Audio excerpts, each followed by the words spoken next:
PFF is running one of their biggest sales ever. 40% off a PFF Plus subscription right now using the promo code BLACKFRIDAY. That means that you get everything fully unlocked. You get the grades, you get the stats, you get all the fantasy advice, the betting advice, which our new player prop tool is available on web as well to make you a smarter, better. You've got all of the draft analysis, the free agency analysis, all of that great stuff. Subscribe.pff.com to get 40% off a year-long PFF Plus subscription. Get it now.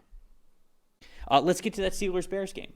We had a super chat earlier talking about explaining the grade with Caleb Williams, which we will get to in a second. But Chicago, they did win, 31-28. Let's take a look at the top 5 graded players that we have for the Chicago Bears. Nahshon Wright's had a great last couple of weeks here. 82.7 overall grade. Offensive tackle Jonah Jackson right behind him with a 76.5. Offensive tackle Ozzie Trapillo with a 75.0. Offensive guard Joe Thuney with a 73.7. Running back Kyle Monangai a 72.4. And then Caleb Williams in this game, an overall grade of a 44.4. I think his pass grade was 47 or something around a 47. But overall grade of a 44.4. We'll dig into that more in a second here. On Pittsburgh side of things, offensive guard Mason McCormick with an 89.9. Offensive guard Isaac Suomelo with an 88.8. Tight end Darnell Washington, an 81.3. Wide receiver Ben Skowronek with an 80.0. And then cornerback Brandon Nichols with a 73.1. Mason Rudolph in this game, a 57.3. But Chicago, big winners in this one, continuing their win streak. Now at the top, have been top of the NFC North, and they are still there. What was your stat that told the story, Dalton? So for me, first of all, let's get into the schematics of it and what went right for the Bears. If you are going to play defense against Ben Johnson, you better be able to cover the middle of the field. If you can't do that, the Bears are going to carve you up the same way the Lions did for multiple years under Johnson as their offensive coordinator. Caleb Williams throwing between the numbers in this game. We'll get to the good here first with Caleb. 15 of 22, 210 yards, all 3 of his touchdowns. The Steelers, when you look at their linebacker level, especially struggling, and just the way that they play zone defense, there's just not a whole lot of matching and not a whole lot of carrying routes and really plastering to receivers that goes on. They had a 29.5 coverage grade on passes between the numbers in this game. For the season, a 33.9. They're the 5th worst team in the NFL defending between the numbers, down there with some of the worst defenses in football. When we talk about the Raiders and the Bengals and teams like that, this has been a problem for them all year, right? The cornerback position obviously got better with Jalen Ramsey, with Darius Slay coming in, but the middle of the field is a major problem for them. And it ended up being a really bad schematic matchup for them against Ben Johnson and Caleb Williams. When the throws that he did make, because there was several throws that he did make in this game that made a big difference, they were basically all over the middle of the field, right? And that's what Ben Johnson wants. He wants to attack you with the run game and then get into play action. And there was some of the same concepts that were working repeatedly throughout the game, and Ben Johnson could just keep hitting the same buttons, and they were continuing to work. This is a real problem. If you can throw the ball well over the middle of the field, the Steelers are going to have issues on defense, and that was their biggest problem in this game to me. Yeah, Steelers coverage overall was my most disappointing. 43.1 overall coverage grade. It was not just the linebackers. It was the safeties who struggled. It was the outside guys who struggled. It was just a bad day at the office for Pittsburgh and what was going on there. I mean, the one touchdown that Caleb Williams had, and we'll dig into that a little bit more in a second, it was that touchdown to DJ Moore. The distance on it could maybe think like, okay, that should be a big-time throw, but I don't think we categorize it as a big-time throw because DJ Moore is so wide open. Because you're basically just doing spot drop cover 3 to the trip side of the field. Like you're just that's a recipe to lose that rep, and they lost it in a big way with a wide open touchdown. And the first thing, I was taught this one time by a DB's coach. The first thing you ask yourself in any coverage is, how do we defend 4 verts? And the Steelers, and that's all that was, just 4 verts out of trips, and the number 3 just crosses the safety's face, the free safety's face, because that's how it works against 3. And honestly, he probably could have thrown it to either guy, and it wouldn't have mattered. Honestly, all he's got to do is freeze the safety and rip it back to DJ Moore. I mean, it's plays like that. You're right. That one play, that encapsulates basically every Steelers problem with defending the middle of the field. There is just no answer to it. You're right. They're just spot dropping and staring at the quarterback, and that doesn't work. So my stat that told the story was the Steelers in the different halves. First half grade on offense, 77.8 overall grade, scored 21 points. Second half offense, 67.0, only scored 7 points. But specifically, you look at the scripted drives here for this team. Right out of the gate to start the second half, they go 6 plays, 11 total yards, and a punt. Not ideal. And then they have another punt after that and a 3 and out, and then they had a fumble after 3 plays after that. They scored a touchdown. But then they get into the 4-minute drill, where there's 4:30 left in the game, punt after 6 plays, and then after 7 plays, turnover on downs. That's how the game ends. So they started off hot, and like the offense was humming. Like you said, they were getting the running backs involved. Like it looked like things were going really, really well. And then the second half, I just think that whether it was the Bears making some sort of adjustment or just the fact that Mason Rudolph and the offense overall was not able to handle things the way that they needed to, it was those scripted and I think like rehearsed moments of what you're doing right out of the first half. So that first drive out of the first half, and then like that 4-minute/2-minute blended drill that they had at the end of the game, both of those, they fell flat. So to me, that was the big difference in the game when, of course, it was just a 3-point game when it was all said and done. Yeah, no, absolutely. I mean, this Steelers team, even with Aaron Rodgers on the field, has not really played 60 minutes of consistent football very often this year, offensively at least. I think you saw that again in this game. They went into halftime and they felt pretty good about it, but I think you just have a scenario here where the Steelers, this is why they're not great on offense. They're not consistent. They're not consistent on the offensive line. I thought the Bears' pass rush got better as the game went on, and then you just look at this team and you go, you had the Kenneth Gainwell touchdown that was the fake tush push with the kind of the end around there, but which is great. That's fantastic. But I think when you look again, it's kind of the same Steelers problem whether it's Aaron Rodgers or it's Mason Rudolph. They don't really play 60 minutes of great offensive football, especially if you don't turn the football over. Yeah, so let's talk about Caleb Williams now. We can get into his explain the grade segment here. 42.7 overall passing grade, despite his common stat sheet numbers as 19 for 35, 239 passing yards, 3 touchdowns, no interceptions here. Now, the number, obviously, like, those numbers are what they are. Our numbers, yes, he still has the 3 touchdowns and the 0 interceptions, but 3 turnover-worthy plays from Caleb Williams, no big-time throws. So when you look at each one of those touchdowns, I remember the first one was a whip route from DJ Moore. I think he was in the slot.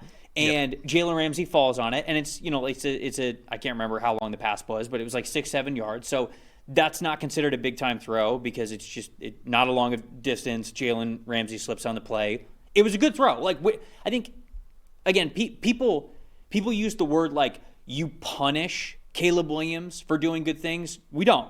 Caleb still got a plus score for that, I believe, that throw, but it's just not categorized as a big-time throw. So he's not getting, above a +1 or a +1.5 or a +2 or something. I think he got like plus 0.5 because it was a good throw, it was a touchdown throw.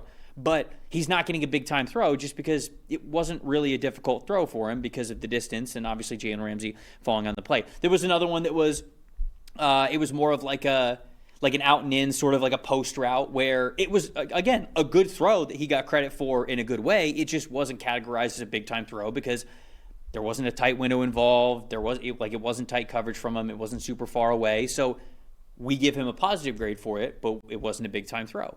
And then what was the other one? What was the other touchdown? The other touchdown was the wide open DJ Moore. The vertical, the wide open DJ Moore one, where that touchdown throw is so much more about the Steelers busting that coverage than it is Caleb making a difficult throw because DJ Moore's wide open. And again, we don't punish Caleb Williams for that. We're not giving him a negative grade for that. We're just recognizing the throw for what it is, a throw that every NFL starting quarterback should be able to make. So you give him a positive grade for it, but it's not anything that's out of this world. Now, when you contrast that, that's how the 3 touchdowns came about. When you put that up against the 3 turnover-worthy plays, the first one, he doesn't see Kyle Duggar, and Kyle Duggar almost intercepts his football. It gets bounced up in the air, and the only reason why it wasn't picked off is just because it happened to be in between a couple of defenders and nobody was there. But that is absolutely a turnover-worthy play that could have been an easy interception for him. The other one was the pretty inexcusable fumble in the end zone, strip sack fumble by TJ Watt in the end zone, where he held onto that ball for 3.5, 4 seconds. I can't even remember what it was, but there were a couple of check down defenders that he could have potentially gotten to. But even if you want to say like it would have been unrealistic for him to get there, for that play to have that result with as much time as he had in the pocket, that is absolutely on Caleb Williams, and that's a turnover-worthy play type of a play because obviously it was a turnover. And basically because that play especially is something that really breaks things here because, okay, so he's got a 42.7 passing grade right now. That play, because he was standing at about the 2 or 3 yard line, right? Yep. deep into the play, like you mentioned, TJ Watt's coming. The first error, there's actually two separate errors here. First is that he backs his way into the end zone, kind of unaware of where he's at on the field. The ball's at the 10, and after his shotgun step drop, he gets to the 2-yard line when he's sort of scanning the field. Yes. So, I mean, we'll probably if he would just lay down there at the 2, right, or step up in the pocket, we might charge him with the sack, but not nearly as bad. Backing into your own end zone is a cardinal sin first and foremost. And then to still try to do something with it and fumble, and it directly results in a Steelers touchdown, that's basically as low a play, a grade, I should say, that I've seen on a play all season, if not since I've been here. You just cannot back into your own end zone, plus throw the fumble in there. If I take out just that one play, the passing grade goes from 42.7 to about a 55. Okay. And there were still other misses in this game. Don't get me wrong. There were other good plays, too. There was 11 plays where he got a positive grade, but they were all 0.5s. There just wasn't any big-time throws. Once you get above that, it's a big-time throw. So it's really just those 3 turnover-worthy plays were so heavy. 2 of them he got away with, like you mentioned, but the one that he didn't, that's about as egregious a play as we've seen all year. He's not, and again, it's not just that, he was in the end zone, he took a sack for a safety. Right. He was out of the end zone. He made it worse. Tried to back his way, because Caleb, he's an athlete, and it's what he does. It's what Caleb Williams does, is back out of the pocket and make crazy plays. But this is the one time you cannot have that. You've got to either sit tight, take the sack, or step up and find something vertically in the pocket.